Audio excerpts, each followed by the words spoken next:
Shout out nga pala mga ka-RFI. Kumusta na po ang inyong mga RFI? Ito yung atin po ay 5 years na, mahigit 5 years na ngayong August. Dahil ito yung unang labas po niya, yung batch 1. Pero bago po tayo mag-start ng aking ikukwento, hulaan nyo po muna kung anong pagbabago ang nakikita nyo ngayon dito sa ating RFI. I-comment down below lang po nyo yung mga sagot at mamaya natin pag-uusapan. Real talk tayo mga ka-riders ha. Sa totoo lang, marami talaga akong issue na na-experience dito sa RFI. Pero marami pong source yung issue na yan eh. Unang-una, yung rider. Pangalawa, yung mekaniko. At pangatlo, yung factory, di ba? Sa factory, baka factory defect yung nakuha natin. So, marami po niyan, lalo na sa mga batch 1, kagaya po nitong ginagamit natin. Then, yung pangalawa, yung error ng ating mismong rider. Kung mahilig magkalikot, hindi makontento, palit ng pyesa. Ayun, yun po ang isa sa mga source sa pagkakaroon ng issue ng ating RFI. At yung pangatlo naman po, yung mekaniko na mahilig mag-eksperimento at manghuhula. Na lakas ng loob lang ang baon sa paggagawa. Pero yun po ay nung 2020. Sa ngayon naman po, 2025 na, marami nang marunong gumawa o mag-repair ng issue dito po sa Rusi RFI 175. Okay, kung mapapansin nyo yung ating digital panel ay kupas na. Kaya inaani-aninag ko na lang. Ang nipis na ng kanyang mga indicators. Pero yun naman po ang maganda dito sa RFI 175. Combined analog and digital po yung kanyang meter panel. Kaya kita pa rin po natin yung ating speedometer. Yun lang sa fuel indicator. Siyempre, mahirap po yung hindi kita. Mamaya wala na tayong gasolina ay takbo pa rin tayo ng takbo. Then o-order din tayo nung brake master. Yung isang set na dito sa pangkanan. Kasi alam nyo, ang nilagay po dito nung mekaniko ay pang Mio. So, nahihirapan na kung abutin yung kanyang preno. Medyo malayo. Kaya pag mag-i-start tayo, okay lang kung mahaba ang kamay natin, maabot naman. Pero dapat ibalik pa rin yung dati para maging komportable. And then, pati po itong kanyang electric starter push button, medyo maganit na. Hirap mag-start minsan. May timing siya. So siguro sana makuha pa sa linis. Pero kung talagang isang set na, kukuha na tayo. Marami namang nabibili online na isang set ng ating mga switches and button. Kaya sa mga kukuha ng motorsiklo, paghandaan nyo na, ganun po talaga, magastos. Pero syempre mas magastos naman yung lagi nagko-commute, di ba? Lalo na kung may nalimutan ka, uuwi ka pa, so doble pamasahe. Kaya paalala lang po sa inyo ng inyong Kuya Jun, ingatan po natin at mahalin ang ating mga motorsiklo. Kung may makita tayo na maliit na sira, wag na natin patagalin, paggawa natin agad. At hindi ho tayo nakakatipid nun, lalong lalaki ang gastos natin kapag pinabayaan. Tulad na nangyari sa atin, siguro kulang-kulang isang taon natin na i-stock itong si RFI. Kaya ayun, nagtampo at nagselos dahil lagi si Eros ang ginagamit natin. Kaya binigyan tayo ng leksyon. Ayan, gastos dito, gastos doon. Pati baterya, bagong-bago, na-diskarga.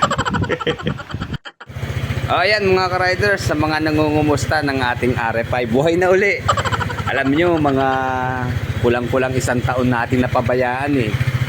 So yun nga, dumami ang kanyang problema, dumami issue, dumaki gastos mga ka-riders. Pero nangihinayang din ako kasi ito nag-decide na tayo na ibenta to eh. Pero talagang parang ayaw kumalas sa atin o ako ang ayaw kumalas dito kay RFI. Siyempre, malaki ang utang na loob natin dito kay Rusi RFI. Dito po tayo natuto mag-vlog. Ito po ang naging sandata natin. Lahat ng ginawa natin ditong upgrade. Kada may papagawa tayo, binablog natin. Kaya yun, natuto tayo mga riders. Kaya hindi natin basta-basta pwedeng i-dispose or ibenta, di ba? At naging kaibigan na rin natin to. Okay, siguro nahulaan nyo na mga riders kung anong pinalitan natin. Sige, isa-isahin natin ha. Una, hindi pa natin napapalitan yung ating digital panel. Kasi kaya nakita nyo kupas na, di ba? Pero may naaninag pa tayo. Pag halimbawang nasikatan siya ng araw, medyo bakas pa yung kanyang speedometer, saka yung kanyang fuel indicator. Pero plano natin palitan to. Nag-canvas tayo kanina sa Rusi, nasa 2.8 daw. Sana bawasan pa, bibili na tayo. Pero nagpapahanap ako kahit second hand siguro, or kung sana mayroong mag-match na digital panel. Marami ako nakikita sa Shopee, Lazada na mura lang, tapos full digital na siya, wala nang analog, di ba? At ito ang kinatutuwa ko talaga mga riders, oh. Ayan, kita nyo naman, di ba? Pang Honda Click 125 yung ating ignition. Napagod na tayo dun sa ating smart keyless system ng RFI kasi talagang ginawa naman lahat ng magagawa ng mekaniko. Ni-rewind niya yung coil ba yun tawag doon. Hindi pa rin nagawa mga ka-riders, talagang bumigay na sa loob ng 5 taon. Suko na yung ating vision. Kasi nga, lagi kong napapabayaang nababasa o kung ano man ang naging diferensya. Share nyo rin po mga ka-riders yung diferensya ng inyong mga ignition switch kung ano ba talagang naging issue. Pero sa akin, maganda na rin itong naka-manual tayo. Wala na tayong problemahin remote control. At kahit saan tayo pumunta, yan, susi na lang, di ba? Ignite na agad siya. Ito pala yung ating anti-pusa. Ayan. Abili tayo. Hindi ko lang ginagamit kasi medyo nahihirapan dito. By the way, papalitan din natin tong ating upuan. May problema rin po ito eh. Ayaw nang kumapit. Basta sira na siya. In short. Okay, ito yung ating ignition switch mga riders. So. Kasi nung isang beses talagang nag-stuck siya. Ayaw na mapihit. Magalit na siya. Oh. Eh, sabi ko, sayang naman kung papabayaan na natin. Eh, gumagana naman siya. Yun lang ang sira. Ayan yung ating remote. Mamimiss ko to.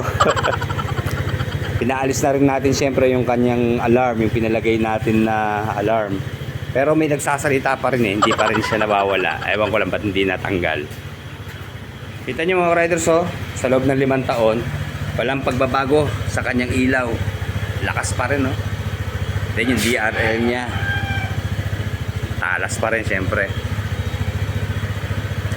Nga pala, ito ay maingay. No? Akala ko, ito lang ang sira. Ayan, yung kanya pong mga ignition. Buti, yung bagong mekaniko sa ating Rosie branch dito Santa Cruz. Shoutout nga pala kay Sir Darren, mahusay na mekaniko. Siya nagtiyaga dito sa ating RFI. Dahil napabayaan nga po natin, ibinalik niya ang serbisyo. Ayan, magana na uli siya. Sa gilid, may sira pala yung ating clutch assembly. Parang kumalas yung kanyang lock. Pinaltan na lang nila. Ayan, nasa video, panoorin nyo na lang. Ayan sir, tanggal na pala to. Kaya pala sobrang ingay. Ayan, yan yung maingay sa motor mo sir. Natanggal na. Gusto ko sanang pakita mga ka-riders yung actual na paggagawa niya o yung pag-install. Kasi para magka-idea kayo. Pero meron namang video, kaya lang panoorin nyo na lang ha, pinapaliwanag ni Sir Darren yung kanyang ginawa. Okay. Nasaan yung susian?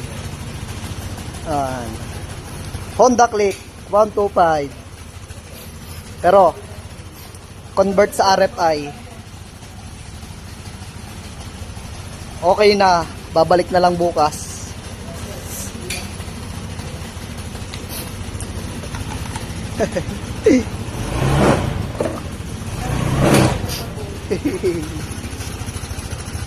Yos.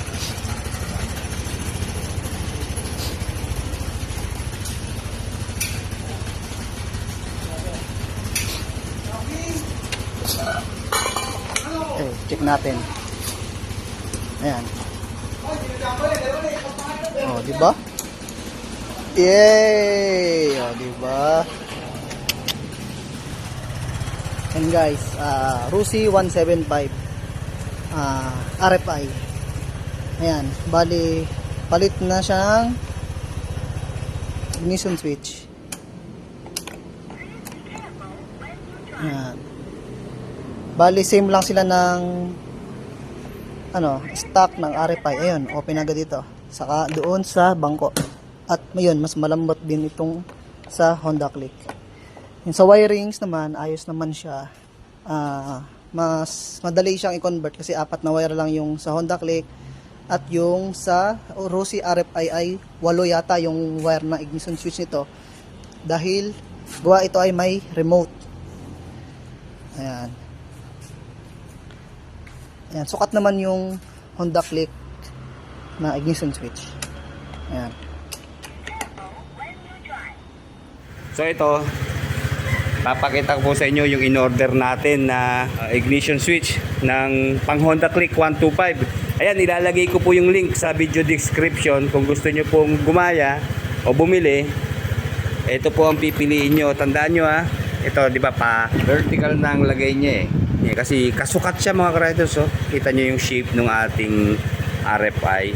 Pumasok siya, hindi ko naman ini-expect na kasukat, basta naghanap lang ako ng pang click 125. Then ito ho maganda, yung kanya pong seat opener, itong pinaka switch, may nakasulat na fuel and seat pareho, kasi kadalasan isa lang, seat lang, di ba? So ito dalawa na, kaya maganda. Match na match siya. So yan, check natin ha, patayin ko muna. Ayan, nakatapat siya sa seat, di ba? Buksan natin yung kanyang fuel. Ayan oh. Soft siya mga riders oh. Hindi ka mahihirapan, konting press lang, ayan na. Yun lang dito sa seat, may problema na po kasi talaga tong seat natin, sira na to eh. Ayan, dito yata ang sira sa kanyang parang bisagra. Then ito pa isa, tinanggal yung takip eh, kasi parang sumasayad itong upuan. So siguro bibili na tayo ng isang set ng upuan. Hahanap ako kung meron bang available sa Shopee, Lazada na pang RFI. Ano talaga, sira na siya mga riders oh. So hindi na ho siya naglalak, pero nailalak pa rin daw ito eh. Basta itutulak lang daw siguro ganito. Ay, hayaw hirap. Yan, nilapat ko muna, pero importante sa akin gumagana na siya, kasi sa totoo lang napagod na ako eh, na kakapihit. So ito okay na siya. Okay, sige mga riders ha, testingin ulit natin. Ayan, naka-off siya ha.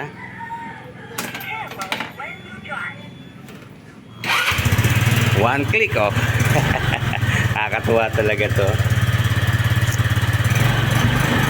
On the go na siya lagi. No problem na sa ating ignition. Rekta na siya, susi na.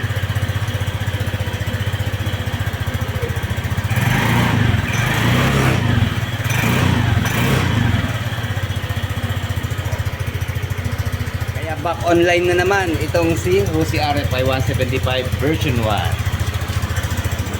Pero plano ko uling pagwapuhin itong si RFI eh. Sayang talaga eh kung pababayaan natin. Plano kong bumili ng windshield uli.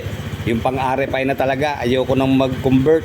Ang hirap, yung ipipilit natin yung pang NMAX sa RFI, ang daming conversion na gagawin, lalo na sa kanyang bracket. So, may nabibili naman na windshield ng pang RFI. Yun lang dito sa ating improvised na salamin. Naliliitan ako. Siguro babalik ko na ang salamin dito or maghahanap tayo ng medyo malaking salamin para okay sa LTO, di ba? Kasi ito nilagyan lang natin ng blind spot mirror para mag-widen yung kanya pong view sa likod. Pero alam ko hindi uubra to, yung ganito kaliit. So hahanap tayo ng medyo malaki dito, kasabay na ng windshield. At itong windshield na to eh, ano na rin to eh, marami na akong ginawang di maganda rito eh. Tinabas ko to, pumangit eh, kaya alta na rin natin. Then siguro papaayos natin yung kulay. Kupas na siya eh, mga riders. So, dami na niyang tama. Papalitan natin ang kulay dito. Then sa CVT, tingin ko bibili na uli ako nung pang stock, yung kanyang talagang stock na panggilid. Babalik natin. Ano pa ba ang pwede nating iayos? Okay, itong tambucho, kung maririnig nyo, medyo iba na yung tunog niya, di ba? Parang merong singaw. Kasi dito napansin ko, sobrang kalawang na yung kanyang elbow. Baka dyan na may problema eh. Kaya siguro papalitan na natin ng tambucho. Siguro yung IMAX na. Kamatch din dito yun eh. Kasukat din dito sa RFI yun eh. Okay, balik tayo dito sa ating ignition switch ha. Ayan, meron din siyang shutter key lock mga riders. Pinaliwanag nga pala ni Sir Darren, hindi na siya naglalak. Yun lang ang issue. Hindi naglalak na yung manibela kasi parang maigsi yung pinaka pangkalawit niya. Hindi umaabot kaya hindi siya naglalak. Okay lang, importante naman eh naka-switch off siya. Then siguro yan na lang natin. Isa na lang tong ating shutter key lock para hindi siya ma-distrong ka o pasukin ng tubig, di ba? So, yun sa mga gusto po na ganito ang inyong gawin sa inyong mga RFI na ignition, andyan lang po ang link sa video description ng pang Honda Click na ignition switch na to. Pero meron naman mga binebenta po mismo sa Rusi, yung version 5 na keyless na may kasamang sticky, di ba? Yung may butas sa gitna, yung knob. So, kung yun po ang gusto nyo, yun, order na lang po kayo sa kanilang store sa Rosie. Kung di ako nagkakamali, nasa 3,500 po ang halaga nun. Smart keyless na siya na may kasamang susi na manual key. Sige mga riders, hanggang dito na lang at sana makakuha kayo ng idea or doon sa mga nagde-decide na magpalit na ng ignition. Ayan, sana makatulong po itong video na to. Okay, like, comment, subscribe sa ating channel. Salamat po.